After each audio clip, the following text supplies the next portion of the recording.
Pernahkah Anda bertanya-tanya apa jadinya jika kesombongan mengaburkan toleransi? Saya ingin menceritakan kepada Anda sebuah kisah. Bukan hanya sebuah perjalanan yang luar biasa, namun juga sebuah pelajaran tentang pertobatan dan kekuatan pengampunan.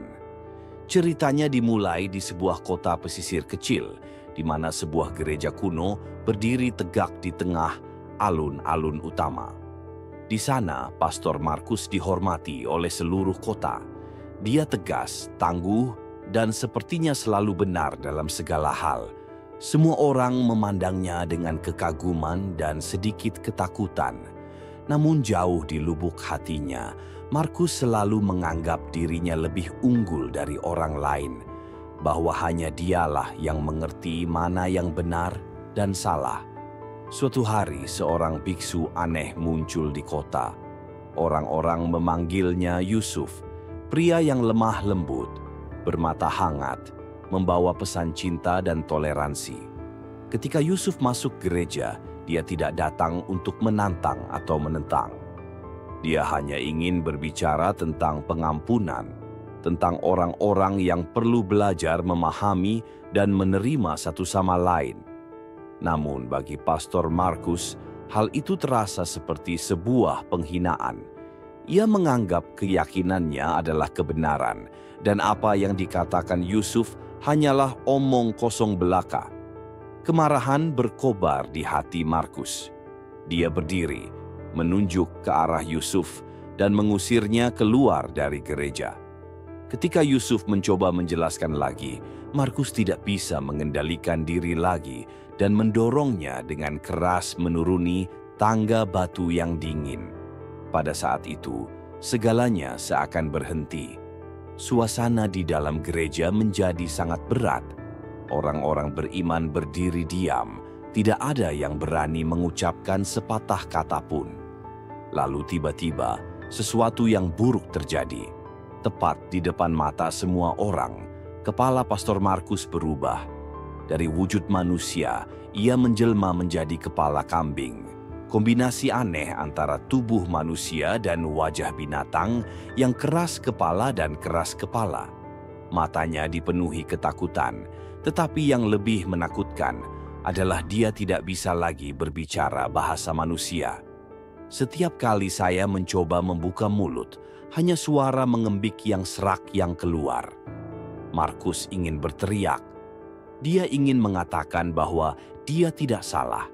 Namun semakin dia mencoba berteriak, semakin banyak suara yang keluar seperti tangisan putus asa seekor binatang yang terpojok. Semua orang lari dengan panik. Tidak ada yang berani mendekatinya lagi. Manusia yang dulunya menjunjung tinggi ajaran moralitas, kini hanyalah makhluk aneh, kesepian, dan tak berdaya. Pernahkah Anda jatuh ke dalam perasaan itu? Merasa ingin mengatakan sesuatu, tetapi tenggorokan terasa sesak. Tidak ada yang mendengarkan, tidak ada yang mengerti. Saat itulah kita menyadari, kesombongan dapat mendorong kita ke jurang yang paling dalam lebih cepat dari apapun. Markus pun menyadarinya sekarang. Namun, apakah dia cukup berani menghadapi kesalahannya sendiri? Kisah sebenarnya baru saja dimulai. Markus duduk diam di kamarnya yang gelap. Cahaya lilin yang berkelap-kelip menimbulkan bayangan terdistorsi di dinding, tidak berbeda dengan wujudnya saat ini. Kepala kambing itu sangat berat sehingga hampir mustahil baginya untuk mengangkatnya. Setiap kali dia bergerak, moncong jeleknya bergesekan dengan jubahnya, mengingatkannya bahwa dia bukan lagi dirinya sendiri. Lukas dan Peter diam-diam menyaksikan guru mereka menghilang. Mereka teringat akan gambaran agung Markus, seorang pria kuat. Suaranya bergema di seluruh gereja, penuh otoritas dan martabat. Kini, dia hanyalah bayangan yang hancur, matanya cekung, dan bahunya merosot seolah membawa dunia di punggungnya. Markus tidak berani keluar. Setiap kali dia menatap mata penduduk desa yang ketakutan dan jijik, dia merasa seolah ribuan jarum menusuk jantungnya. Namun yang paling menyakitkan bukanlah mata manusia. Yang paling menyiksa Markus adalah dia tidak bisa lagi berdoa.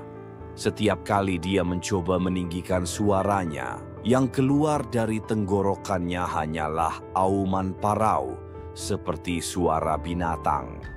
Markus terdiam cukup lama, sampai-sampai Lukas dan Peter mengira dia akan menyerah. Tapi kemudian suaranya yang serak terdengar, setiap kata-katanya berat. "Aku tidak bisa," katanya akhirnya, hampir seperti berbisik. "Aku tidak bisa menemui Yusuf. Aku tidak bisa merendahkan diriku seperti itu."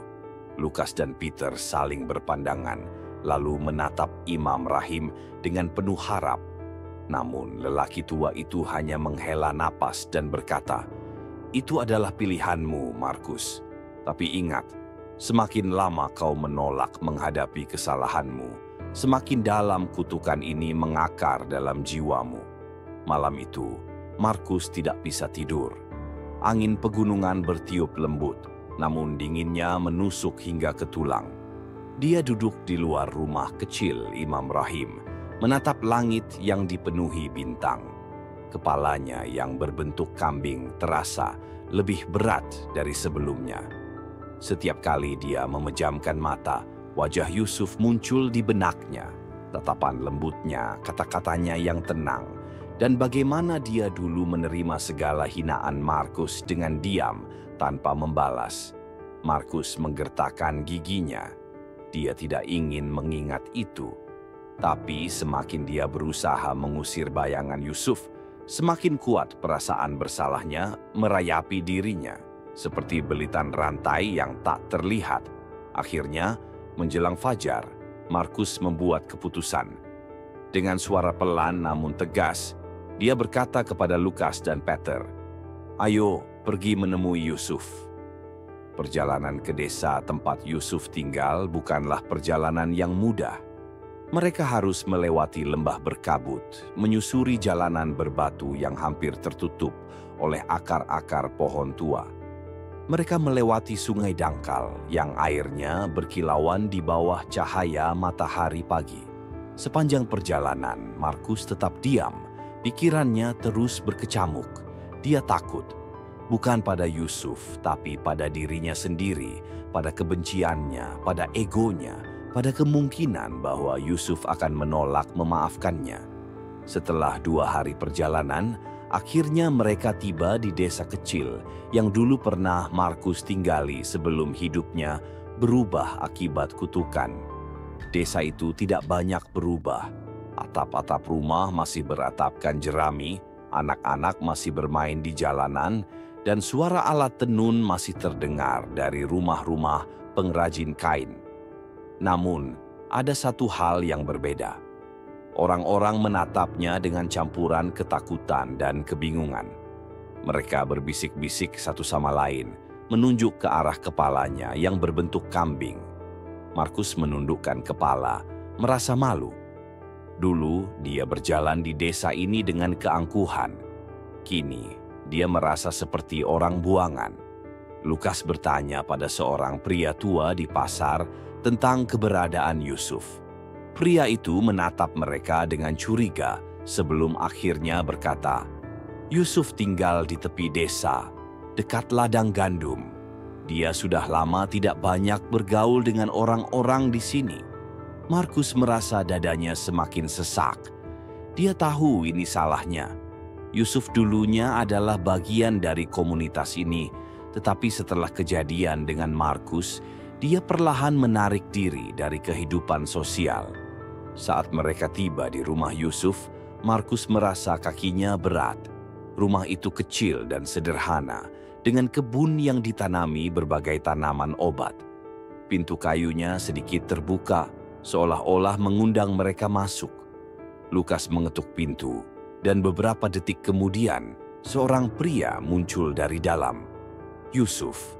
Dia masih seperti dulu meskipun ada garis-garis lelah di wajahnya.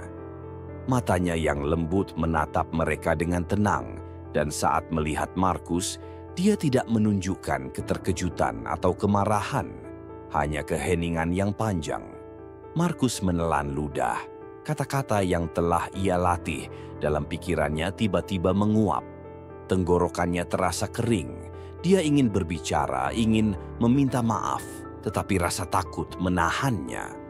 Akhirnya, setelah keheningan yang menyiksa, Yusuf berkata dengan suara lembut, "Silakan masuk." Mereka bertiga masuk dan duduk di ruang tamu yang sederhana. Yusuf menuangkan teh untuk mereka, lalu duduk berhadapan dengan Markus. "Kenapa kau datang?" tanyanya akhirnya. Markus menatap cangkir tehnya, lalu dengan suara lirih, dia berkata, Aku terkena kutukan, dan aku diberitahu bahwa hanya kau yang bisa membebaskanku." Yusuf tidak menjawab. Dia hanya menatap Markus dengan ekspresi yang sulit dibaca. Markus menarik napas dalam-dalam. Aku telah bersikap buruk padamu. Aku telah menyakitimu, menghina dan mengusirmu dengan kejam. Aku tahu aku salah, tapi waktu itu aku terlalu sombong untuk mengakuinya. Sekarang aku di sini. Dia mengatupkan giginya, berusaha menelan rasa malu yang memenuhi dirinya. Aku di sini untuk meminta maaf. Bukan karena aku ingin bebas dari kutukan ini, tapi karena aku benar-benar menyesal. Keheningan menyelimuti ruangan. Lukas dan Peter menahan napas, menunggu jawaban Yusuf. Yusuf menatap Markus lama, seolah-olah menilai ketulusan dalam kata-katanya. Kemudian dengan senyum tipis dia berkata, "Markus, aku sudah memaafkanmu sejak lama. Aku tidak pernah menyimpan dendam padamu. Tapi yang terpenting bukanlah apakah aku memaafkanmu atau tidak, melainkan apakah kau benar-benar memaafkan dirimu sendiri." Saat kata-kata itu keluar dari mulut Yusuf, sesuatu di dalam diri Markus pecah. Semua beban, semua kebencian pada dirinya sendiri, semua penyesalan yang selama ini dia pendam, mengalir keluar. Dia terisak, bukan karena malu, tetapi karena merasa ringan untuk pertama kalinya dalam hidupnya. Tiba-tiba rasa berat yang menekan kepalanya menghilang.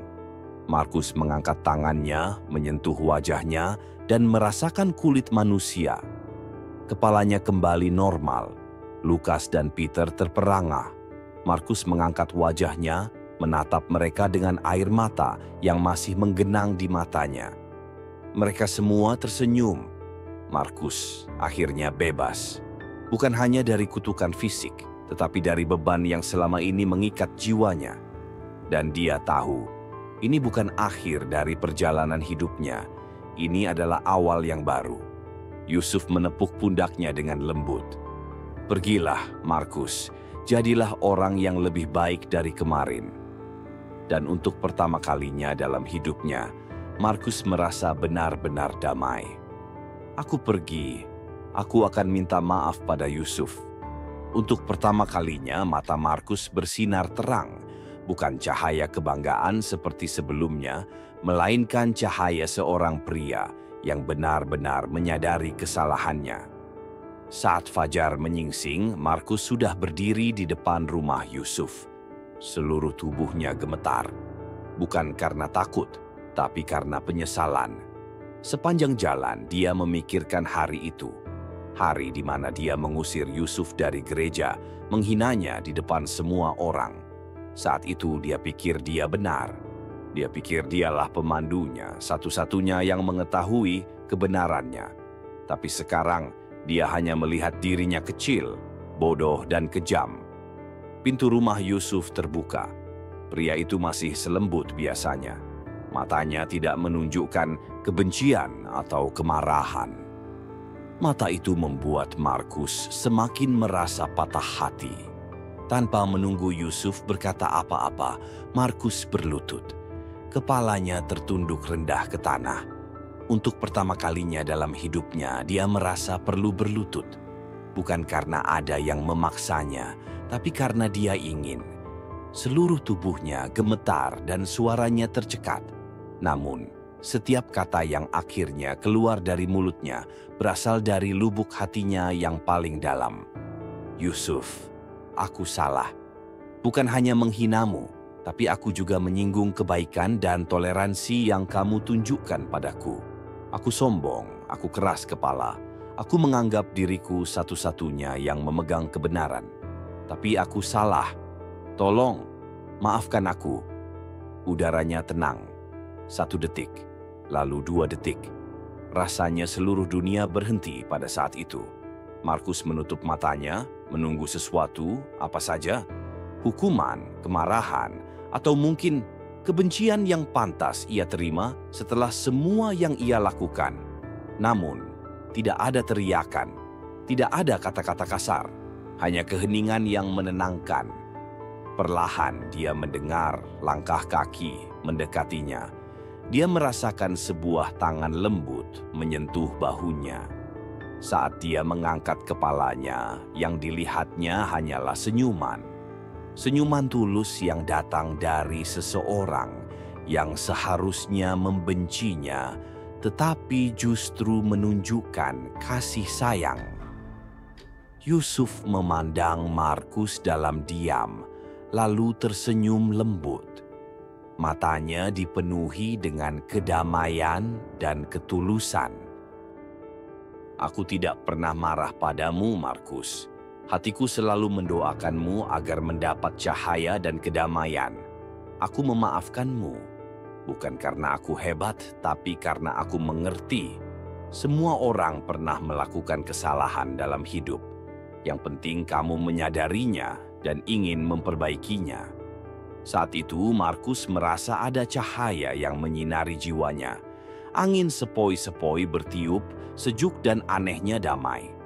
Ia merasakan tubuhnya terasa ringan, seolah beban tak kasat mata telah terangkat. Beban yang selama ini menghantui hidupnya, beban kebencian, kesombongan, dan penyesalan, perlahan-lahan menghilang. Dan kemudian, keajaiban nyata terjadi. Markus merasakan wajahnya berubah. Dia mengangkat tangannya dan menyentuhnya. Bulu kambing yang selama ini menutupi wajahnya menghilang. Moncong jelek yang menghantui setiap bayangannya juga lenyap. Tangannya meraba kulitnya yang halus, hidungnya yang kembali seperti semula. Kepalanya kembali normal. Air mata jatuh dari matanya. Namun kali ini bukan air mata kesedihan, melainkan kebahagiaan dan kelegaan yang begitu mendalam. Sesuatu dalam dirinya terasa bebas, seolah-olah jiwanya yang selama ini terpenjara kini dilepaskan. Di kejauhan, Lukas dan Peter berdiri menyaksikan keseluruhan pemandangan. Mereka saling berpandangan, mata mereka berkaca-kaca. Tanpa sadar, mereka saling merangkul, menangis sekaligus tertawa. Mereka telah melihat banyak hal dalam hidup mereka, tetapi tidak ada yang lebih indah daripada pemandangan di hadapan mereka sekarang. Pemandangan tentang pengampunan, keajaiban, dan perubahan sejati. Markus berdiri perlahan. Ia menatap Yusuf dengan mata merah karena tangisnya. Namun kali ini, tidak ada lagi kesombongan di matanya. Tidak ada lagi keangkuhan. Hanya kerendahan hati dan rasa syukur yang begitu besar. Aku berhutang nyawa padamu, Yusuf. Terima kasih telah memaafkanku. Yusuf hanya tersenyum lembut dan menggeleng pelan. Kamu tidak berhutang apapun padaku, Markus. Kita semua manusia, semua orang akan jatuh. Yang penting bukan berapa kali kita jatuh, tetapi bagaimana kita bangkit dan berubah. Sejak saat itu, Markus tidak lagi menjadi pendeta sombong yang selalu merasa paling benar. Ia menjadi pribadi yang baru, rendah hati, toleran dan tulus. Jika sebelumnya ia berdiri di mimbar dan mengkhotbahkan ajaran dengan kata-kata tajam dan menyakitkan, kini ia mengajarkan dengan tindakan, bukan lagi dengan mulutnya, tetapi dengan hatinya. Di kota kecil tempat mereka tinggal, Markus menjadi orang yang dikenal karena kebaikannya. Ia membantu yang lemah, menolong yang membutuhkan, dan mendengarkan tanpa menghakimi. Dia tidak lagi menganggap dirinya lebih suci atau lebih benar dari orang lain. Sebaliknya, dia menjadi orang yang pertama kali mengulurkan tangan ketika seseorang jatuh. Lukas dan Peter juga berubah. Mereka tidak lagi hanya melihat Markus sebagai seorang guru. Mereka melihatnya sebagai seorang ayah, seorang sahabat, dan seorang manusia yang telah mengalami perjalanan luar biasa. Dari Markus, mereka belajar pelajaran terbesar dalam hidup mereka. Tidak ada seorang pun yang sempurna. Semua orang pernah melakukan kesalahan.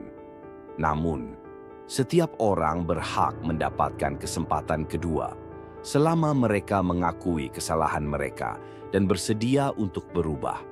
Dalam hari-hari berikutnya, Markus banyak merenung tentang masa lalunya. Dia mengingat bagaimana dia dulu bersikap kasar terhadap orang-orang yang tidak sejalan dengannya. Dia ingat bagaimana dia memandang rendah orang-orang yang berbeda darinya tanpa mencoba memahami perspektif mereka. Kini, semua itu terasa begitu jauh, seolah-olah dia telah meninggalkan dirinya yang lama. Namun, perubahan Markus tidak hanya berhenti pada dirinya sendiri. Dia mulai mengajar anak-anak miskin yang tidak mampu belajar di sekolah. Dia membuka rumahnya bagi mereka yang membutuhkan tempat tinggal sementara.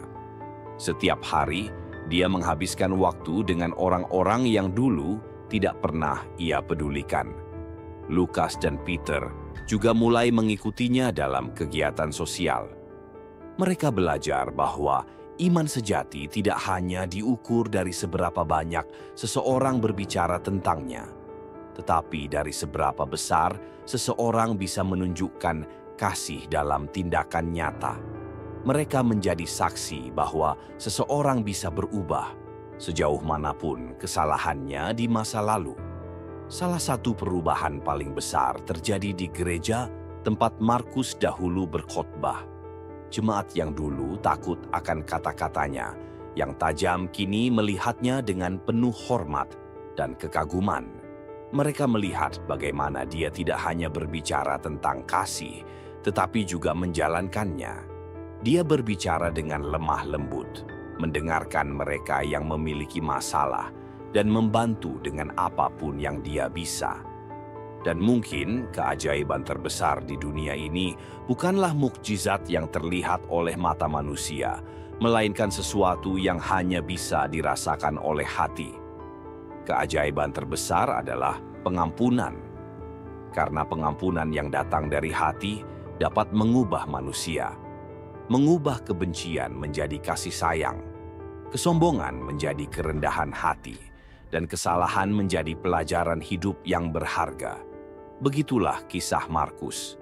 Bukan sekadar perjalanan untuk menghilangkan kutukan, tetapi perjalanan menuju pertobatan dan pengampunan sejati. Dan dalam perjalanan itu, ia menemukan sesuatu yang lebih berharga daripada apapun di dunia ini. Cahaya dalam hatinya yang selama ini ia cari. Dan ia bersumpah, ia tidak akan pernah lagi kembali menjadi orang yang dulu. Hari itu, saat matahari masih malas terbit di atas ufuk, desa Bukit Jambe masih diselimuti lapisan kabut tipis, bagaikan selimut hangat yang menutupi seluruh lembah. Udara pagi terasa lembab, membawa aroma tanah basah dan dedaunan yang masih dipenuhi embun.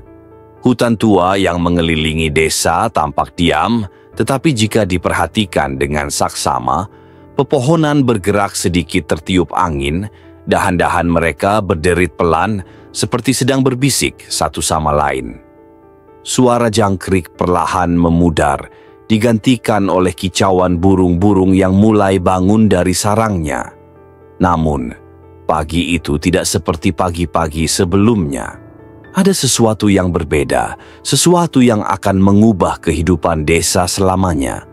Ketika para petani mulai bersiap untuk pergi ke ladang dan para ibu rumah tangga menyiapkan sarapan untuk keluarga mereka, sebuah suara aneh tiba-tiba terdengar dari dalam hutan. Suara itu bukan kicauan burung atau auman binatang buas yang biasa terdengar dari balik pepohonan rimbun. Suara itu tajam, pecah-pecah, seolah-olah ada sesuatu yang sedang menjerit dalam kesakitan atau ketakutan. Teriakan itu menggema, memantul di antara batang-batang pohon tua, membuat bulu kuduk siapapun yang mendengarnya meremang. Penduduk desa yang telah lama terbiasa dengan kedamaian Bukit Jambe sontak berhenti dari aktivitas mereka. Para lelaki yang sedang menajamkan sabit mereka di halaman rumah saling bertukar pandang dengan dahi berkerut. Anak-anak yang sedang bermain di jalan tanah berhenti berlarian dan bersembunyi di balik tubuh orang tua mereka. Para wanita yang tengah menimba air di sumur desa menoleh ke arah hutan, saling berbisik dengan ekspresi khawatir. Pak Andrianto, kepala desa yang disegani karena kebijaksanaan dan keberaniannya, segera keluar dari rumahnya dengan raut wajah serius. Ia tahu sesuatu yang tidak biasa sedang terjadi. Tanpa ragu, ia memanggil beberapa pemuda desa, mereka yang masih kuat dan cekatan, untuk menemaninya masuk ke dalam hutan dan menyelidiki sumber suara itu. Beberapa lelaki yang lebih tua mencoba melarangnya, tetapi Pak Andrianto hanya tersenyum kecil, menepuk bahu mereka dengan penuh keyakinan. "Jangan khawatir," katanya tenang. "Aku akan mencari tahu apa yang terjadi. Jika kita takut pada suara dari hutan kita sendiri, bagaimana kita bisa melindungi desa ini?" Dengan langkah tegap, ia dan kelompok pemuda itu berjalan menuju batas hutan.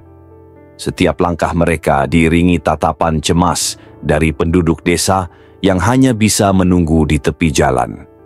Hutan Bukit Jambe, yang selama ini menjadi pelindung dan sumber kehidupan mereka, kini tampak lebih gelap dan penuh misteri. Apa yang menanti mereka di dalam sana? Tak ada yang tahu. Yang jelas, pagi itu adalah awal dari sesuatu yang akan mengubah desa mereka selamanya. Di bawah pohon tua yang besar, mereka menemukan pemandangan yang tidak diduga oleh siapapun. Seekor kera betina besar, bulu abu-abunya bergaris coklat tua, sedang menggendong erat dua anak manusia di pelukannya. Anehnya, kedua anak itu tidak takut sama sekali. Anak laki-laki itu memiliki rambut acak-acakan dan mata cerah penuh rasa ingin tahu. Gadis itu lebih kecil, matanya sedalam danau di desa, anehnya tenang. Keduanya menempel pada kera itu seolah-olah kera itu adalah saudara-saudara mereka sendiri. Kera yang kemudian oleh penduduk desa disebut Ardianti, tidak menggeram dan tidak menunjukkan agresi apapun. Ia hanya menatap semua orang, matanya membawa permohonan dalam hati. Keheningan memenuhi hutan. Tidak ada yang berani melangkah maju, tidak ada yang tahu harus berbuat apa. Membawa kedua anak itu kembali ke desa. Tapi bagaimana dengan kera? Mengusirnya. Melihat caranya memeluk kedua anak itu, siapa yang tega melakukan itu? Pak Andrianto, dengan pandangan mata yang berpengalaman dan hati yang toleran, lah yang memecah kesunyian itu. Ia mengatakan, jika kera selama ini mengasuh kedua anaknya, tidak ada alasan untuk memisahkan mereka satu sama lain. Terkadang, kekerabatan tidak hanya terletak pada satu darah, tapi pada cara kita saling mencintai dan melindungi, ujarnya. Kalimat itu terus terngiang-ngiang di pikiranku. Desa Bukit Jambe menjadi lebih sibuk dari sebelumnya. Kedua anak tersebut diberi nama Adelio dan Adelia. Bocah Adelio itu lincah dan liar, seperti binatang buas sungguhan. Ia berlari kemana-mana, memanjat pohon seperti tupai, dan terkadang berenang di sungai seperti ikan. Sedangkan Adelia kecil, dia sangat berbeda dengan kakaknya. Dia tenang, jeli, dan sangat cerdas. Ia tidak dapat berbicara seperti orang normal, tetapi menggunakan gerak tubuh untuk mengekspresikan segala sesuatunya. Lebih ajaibnya lagi, ia juga memahami hewan-hewan di sekitar desa, sehingga mengejutkan semua orang.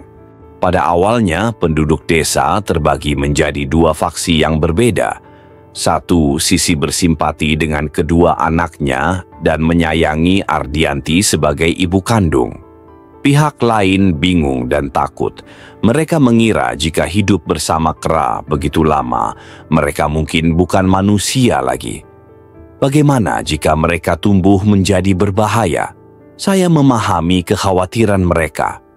Rasa takut adalah hal yang wajar ketika dihadapkan pada hal-hal yang tidak kita pahami.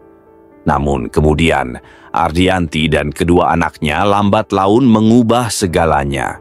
Orang-orang melihat Adelio membantu Pak Jaelani, pemburu desa, memanjat pohon tinggi untuk mengambil sarang lebah madu tanpa takut disengat lebah. Anak laki-laki itu tersenyum polos. Wajahnya diolesi madu tapi matanya cerah. Adelia anehnya jeli, membantu Bu Umi, sang tukang kebun, mencari tahu di mana musang sering menyelinap untuk menghancurkan sayuran. Gadis itu tidak berkata apa-apa, hanya menunjuk beberapa kali, dan benar saja penduduk desa menangkap musang nakal itu. Adapun Ardianti tak pernah meninggalkan sisi kedua anaknya. Setiap sore, saat matahari menyinari jalan tanah yang merah, masyarakat masih melihatnya duduk diam di dahan pohon yang tinggi sambil memperhatikan anak-anak bermain. Anehnya, mata itu lembut. Aku sangat yakin dalam tatapan itu tak ada yang lain selain kasih sayang seorang ibu. Dari awal keraguan, penduduk desa secara bertahap menerima ibu dan anak aneh ini. Seluruh warga desa Bukit Jambe tidak lagi menganggap Ardianti sebagai kera liar, melainkan anggota keluarga besar. Beberapa orang bahkan mengatakan bahwa ia memahami bahasa manusia dan juga kita. Terkadang saya bertanya-tanya, apa yang membuat kera itu begitu menyayangi kedua anak itu? Apakah ada yang namanya cinta keibuan di dunia binatang? Saya tidak punya jawabannya. Tapi saya tahu satu hal yang pasti. Cinta tidak ada batasnya. Dan apa yang saya saksikan di Ardianti adalah bukti terindah akan hal itu. Tak seorang pun di desa itu yang tahu dari mana sebenarnya kedua anak itu berasal. Siapa saja mereka, siapa orang tua kandungnya, dan mengapa mereka ditinggalkan di tengah hutan. Tapi sepertinya hal itu tidak menjadi masalah lagi. Yang penting adalah mereka sekarang mempunyai keluarga, meskipun keluarga tersebut mempunyai kera sebagai induknya. Dan kehidupan damai itu terus berlanjut, hingga dunia luar datang dan berusaha merampas benda paling berharga dari Bukit Jambe. Adelio dan Adelia lambat laun tumbuh besar di tengah pelukan hangat Ardianti dan perlindungan diam-diam warga desa Bukit Jambe. Setiap hari untuk dua anak adalah petualangan ajaib. Pagi-pagi sekali saat kabut masih menyelimuti pepohonan tinggi, Adelio memanjat dahan tertinggi, lincah seperti anak kecil. Anak laki-laki itu memetik sarang lebah emas dan membawanya kembali ke desa sebagai piala kebanggaan. Berbeda dengan Adelia, ia suka berjalan-jalan di pinggir hutan, mendengarkan kicauan burung, dan berjalan lembut melewati semak-semak tanpa menimbulkan suara apapun. Ia sangat jeli hingga bisa mendeteksi jejak kaki binatang dari jauh dan mengetahui kapan binatang liar akan mendekati desanya. Berkat itu, tanaman warga desa selalu terlindungi. Lambat laun keduanya menjadi kebanggaan Bukit Jambe. Orang-orang tidak lagi memandang mereka dengan rasa takut atau curiga seperti sebelumnya. Sebaliknya ada cinta dan kekaguman. Para orang tua membicarakan kedua anak tersebut sebagai anugerah yang diberikan hutan kepada desa. Dan anak-anak di desa tersebut menganggap Adelio dan Adelia sebagai pahlawan sejati. Mereka bermimpi bisa berlari secepat Adelio, pintar dan lincah seperti Adelia. Nampaknya di mata warga desa, keduanya telah menjadi simbol harapan dan vitalitas yang kuat. Namun kemudian berita tentang dua anak istimewa itu menyebar hingga keluar batas desa. Orang asing mulai bermunculan. Mereka mengenakan pakaian modern, membawa perangkat aneh, dan berbicara dalam bahasa asing. Di kepala adalah seorang pria paruh baya, mata cerah, rambut abu-abu tipis, Dr. Asmadi. Ia tak bisa menyembunyikan kegembiraannya saat melihat Adelio dan Adelia dengan mata kepalanya sendiri. Dia ingin membawa kedua anaknya pergi, menyebutnya sebagai penelitian untuk mengabdi pada sains.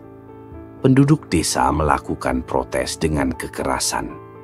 Mereka tak ingin kehilangan kedua anaknya, tak ingin menghancurkan keluarga ajaib yang telah diciptakan Ardianti. Pak Andrianto, kepala desa, membela kedua anak tersebut dengan menyatakan bahwa mereka adalah anak Bukit Jambe, milik desa ini, dan tidak ada yang berhak memisahkan mereka. Namun Dr. Asmadi tidak mudah menyerah.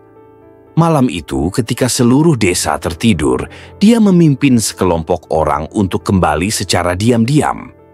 Senter menerangi seluruh hutan, suara langkah kaki yang nyaring memecah kesunyian malam. Adelio adalah orang pertama yang menemukannya. Bocah itu dengan cepat membangunkan Adelia dan keduanya bergegas menuju Ardianti yang tertidur. Kera tua itu juga terbangun, merasakan bahayanya. Dia menjerit dalam-dalam, seolah memperingatkan seluruh hutan. Tiba-tiba angin menderu-deru, dahan-dahan pohon bergetar hebat, seolah-olah hutan juga sedang marah. Burung-burung di hutan serentak terbang dan bernyanyi seperti lonceng peringatan. Ardianti memimpin kedua anaknya dan berlari jauh ke dalam hutan, begitu cepat hingga anak buah Dr. Asmadi tidak sempat bereaksi. Namun mereka tidak mudah menyerah. Dokter memerintahkan pengejaran. Senter melewati pepohonan, panggilannya bergema ke seluruh hutan. Adelio dan Adelia tidak lari lagi. Mereka berhenti, berdiri di hadapan Ardianti seperti dua pejuang kecil namun tangguh. Adelio meraung keras, suaranya bergema begitu kuat sehingga seluruh kelompok tiba-tiba mundur. Adelia menatap lurus ke mata Dr. Asmadi. Sorot matanya tidak menunjukkan rasa takut, melainkan keteguhan hati dan kesedihan. Tiba-tiba sebatang pohon besar patah dan tumbang menghalangi jalan di belakang dokter tersebut. Suara-suara aneh dari dalam hutan tiba-tiba terdengar, semakin keras, menyatu seperti harmoni yang menyeramkan. Rombongan dokter panik dan lari. Dia berdiri diam, menyaksikan sosok ibu dan anak menghilang ke dalam hutan. Matanya bersinar karena keterkejutan bercampur penyesalan. Ketika cahaya fajar berangsur-angsur menghilangkan kegelapan, penduduk desa Bukit Jambe terbangun dan mengetahui apa yang telah terjadi. Mereka memahami bahwa mulai saat ini, desa tidak hanya melindungi dua anak saja, tetapi mereka melindungi keluarga istimewa, menjaga simbol sakral desa. Pak Andrianto mengumpulkan penduduk desa, bersama-sama menjaga lebih ketat dari sebelumnya. Ardianti tahu betapapun besarnya rasa cinta penduduk desa terhadap mereka, bahaya tetap mengintai. Kera tua itu membawa kedua anaknya lebih jauh ke dalam hutan, ke tempat yang belum pernah dikunjungi siapapun, sebuah gua rahasia yang tersembunyi di balik air terjun yang berkilauan. Di sana, cahaya dari bebatuan bercahaya menciptakan pemandangan magis dan surgawi. Sejak saat itu, Adelio dan Adelia tidak lagi sering muncul di hadapan penduduk desa. Namun, ketika musim panen tiba, masyarakat selalu melihat keranjang buah-buahan segar tertinggal tepat di depan gerbang desa. Binatang buas itu tidak lagi berani mendekat. Semua orang paham, meski sudah tak ada lagi, kedua anak itu diam-diam tetap menjaga desa kecilnya. Kisah mereka lambat laun menjadi legenda hidup di diturunkan dari generasi ke generasi sebagai bukti cinta keibuan dan keharmonisan antara manusia dan alam. Dan Ardianti, si kera tua, masih menjadi ibu terhebat Bukit Jambe, jiwa hutan tua, tempat cinta tak pernah pudar. Hutan tua membisikkan cerita tentangnya, seperti lagu lembut yang bergema selamanya di hati penduduk desa, di mana cinta dan keberanian tidak pernah pudar. Malam di Bukit Jambe tak pernah sepi ini. Setelah konfrontasi dengan dokter Asmadi dan kelompok aneh tersebut, imajinasi akan mereda. Namun jauh di dalam hutan, di suatu tempat, badai besar perlahan-lahan mendekat. Bukan badai alam, melainkan badai keserakahan dan rasa aman. Adelio dan Adelia serta Ardianti tinggal bersembunyi di dalam gua di balik air terjun untuk sementara waktu. Pada siang hari, kedua anak tersebut masih muncul dan menghilang seperti hantu kecil, diam-diam membantu penduduk desa dari jauh. Bocah Adelio kini sekuat harimau muda. Matanya bersinar terang setiap kali mendeteksi binatang buas mendekat. Sedangkan Adelia semakin peka. Ia hanya perlu melihat sekilas jejak-jejak yang ada di muka bumi untuk mengetahui apakah ada orang yang belum mengetahui susunannya dengan baik atau tidak. Namun kali ini, rasa tidak aman terus tumbuh di hatinya. Suara hutan tidak senyaman dulu. Burung-burung tidak berkicau dan hewan-hewan kecil tetap tinggal di sekitar tepi hutan. Ardianti meski sudah tua dan lemah, tetap diam memperhatikan kedua anaknya. Mata kera betina kini berkabut, namun masih melembut dengan kelembutan dan tampak seperti ibu sejati. Dia tahu risiko penataan ulang, dan kali ini bisa lebih kejam lagi. Dr. Asmadi tidak menyerah.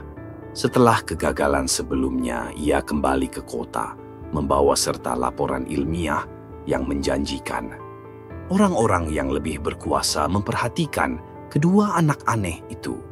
Kali ini, tidak hanya dia yang kembali, tetapi juga konvoi besar yang membawa mesin, senjata, dan peralatan modern. Tujuan mereka bukan sekadar menangkap Adelio dan Adelia, melainkan mengubah seluruh hutan Bukit Jambe menjadi laboratorium. Malam itu, saat cahaya bulan pucat menyinari hutan, konvoi tiba-tiba memasuki desa. Cahaya terang seakan menembus kegelapan. Suara gemuruh mesin mengagetkan burung-burung itu dan terbang menjauh. Penduduk desa bangun dan memulai kejadian. Dr. Asmadi turun dari mobil terbesar, wajahnya dingin dan penuh tekad. Dia bukan lagi ilmuwan yang penuh rasa ingin tahu seperti dulu, namun kini menjadi pemimpin perburuan sesungguhnya. Adelio dan Adelia sudah merasakan bahayanya sebelumnya. Keduanya memandang desa dari jauh. Waktu kiri diinjak. Adelia menoleh ke arah Adelio, matanya bersinar ketakutan bercampur tekad. Gadis itu dengan lembut mengangguk. Mereka berdua tahu, kali ini mereka tidak akan bersembunyi lagi. Mereka harus melindungi keluarganya, melindungi desa yang telah melindungi mereka selama ini. Ardianti memekik pelan, seperti berusaha menahan kedua anak itu. Namun Adelio hanya mengelus punggung peraknya dengan lembut, seolah berkata, "Aku akan melindungi segalanya, Ibu." Bocah itu berbalik, membimbing Adelia berlari melewati hutan menuju desa. Kelompok Dr. Asmadi dibentuk seperti jaringan mandiri, kelompok orang yang memegang lentera untuk menjelajah kemana-mana. Detektor panas bersinar merah terang, memindai setiap semak. Namun hutan tidak tinggal diam. Pepohonan berguncang seolah seluruh hutan terbangun. Adelio bergegas keluar dari semak secepat angin. Anak laki-laki itu melompat ke arah penjaga, meraih mahkota lentera di tangannya, dan melemparkannya dengan keras ke tanah. Adelia dengan cepat menerobos bayang-bayang, selembut kucing liar. Gadis itu meraih pagar itu dengan keras, menciptakannya, menghalangi pintu di belakangnya. Dokter Asmadi melihat kedua anak itu, matanya bersinar penuh nafsu. Perintahnya lebih besar. Sekelompok tentara mengejarnya. Namun hutan telah memilih pihak. Cabang penghubung yang tidak diinginkan dibuang secara horizontal. Debu membubung dan mengaburkan pandangan. Dari atas, burung-burung serentak terbang ke bawah sambil berteriak kencang hingga membuat rombongan menggila. Hewan-hewan kecil melompat keluar dari air dan kera-kera melolong seperti suara berisik. Adelio dan Adelia tidak berhenti. Keduanya terus berlari, membawa orang yang tersesat itu semakin jauh ke dalam hutan. Adelio kecil berlari melewati setiap semak, meninggalkan jebakan alami yang dipelajari kedua anak itu dari Ardianti. Satu demi satu mereka terjatuh dari tanaman merambat, terpeleset di tanah merah, atau dahan pohon terpental. Adelia menyadari bahwa Dokter Asmadi masih mengejarnya. Gadis itu berhenti dan berbalik menghadapnya. Dokter memandang gadis itu, matanya marah sekaligus memohon. Dia tidak mengerti kenapa dia kalah, kenapa mesin modern tidak bisa menangkap kedua anak liar itu. Adelia maju selangkah, matanya tidak lagi marah, melainkan dipenuhi simpati.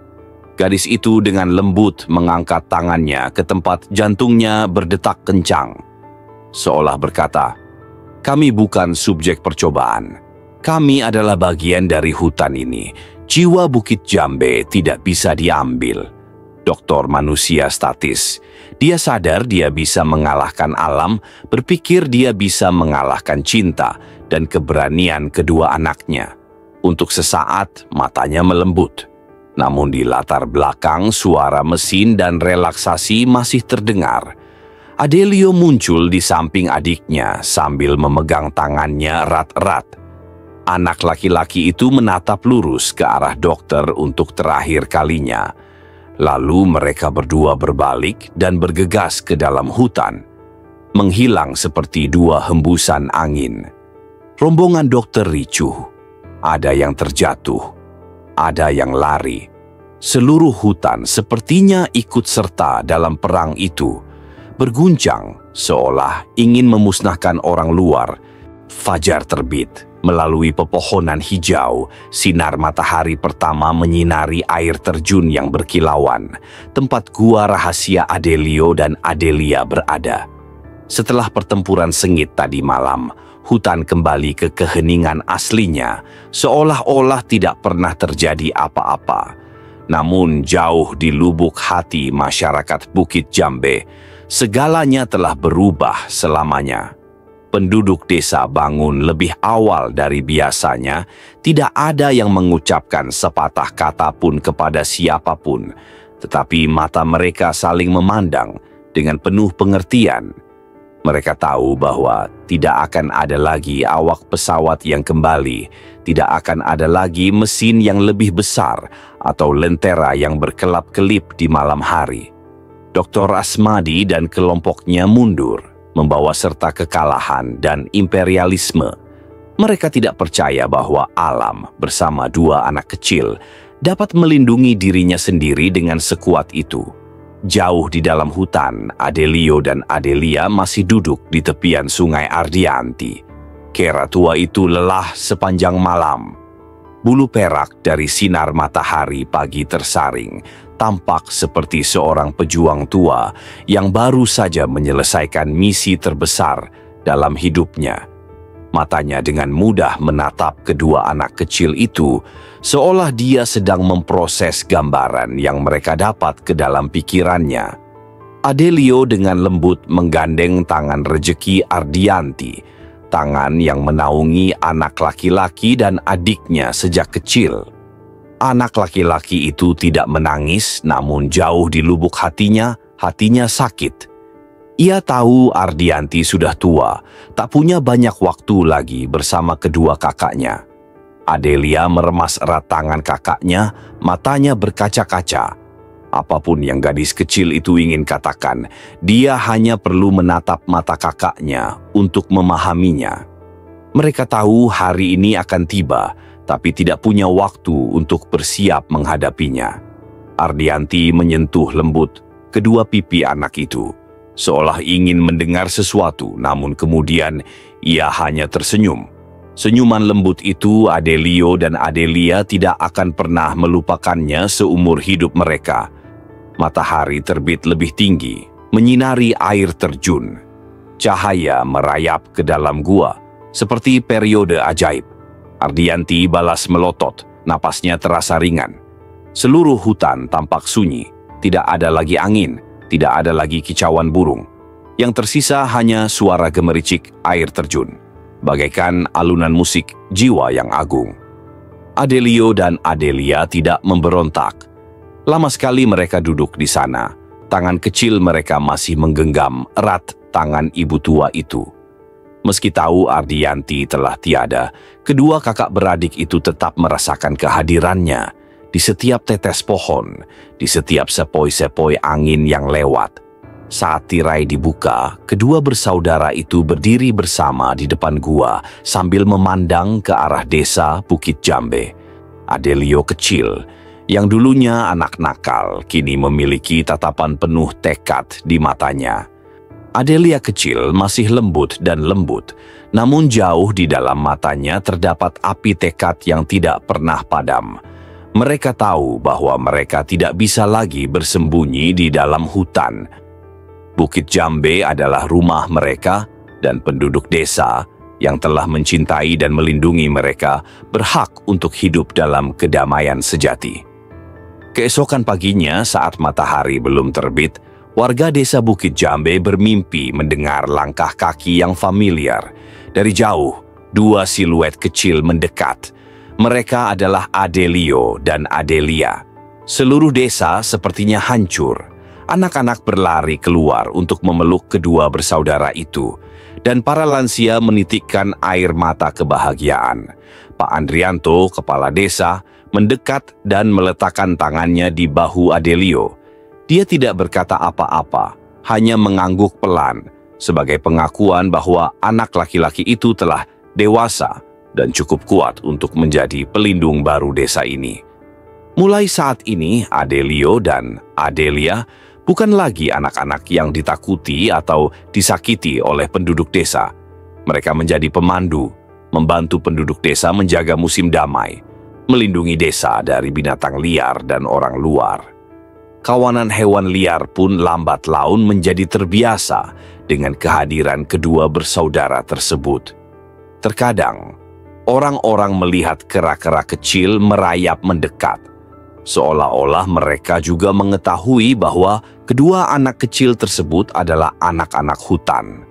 Legenda Adelio, Adelia, dan Ardianti tersebar tidak hanya di Bukit Jambe tetapi juga hingga ke pelosok desa lainnya. Konon, jika masuk jauh ke dalam hutan melewati air terjun yang terang benderang, Anda akan menemukan sebuah gua rahasia di mana arwah Ardianti masih menjaga hutan, di mana cinta dan keberanian tak pernah pudar. Dan di Bukit Jambe, setiap pagi saat embun masih menempel di dedaunan, warga desa kerap melihat buah segar diletakkan tepat di depan gerbang desa. Tidak ada yang tahu siapa yang meninggalkannya di sana, tapi semua orang percaya bahwa itu adalah hadiah dari dua anak hutan. Anak yang selamanya menjadi anak Bukit Jambe. Legenda hidup yang tidak bisa disentuh oleh orang serakah.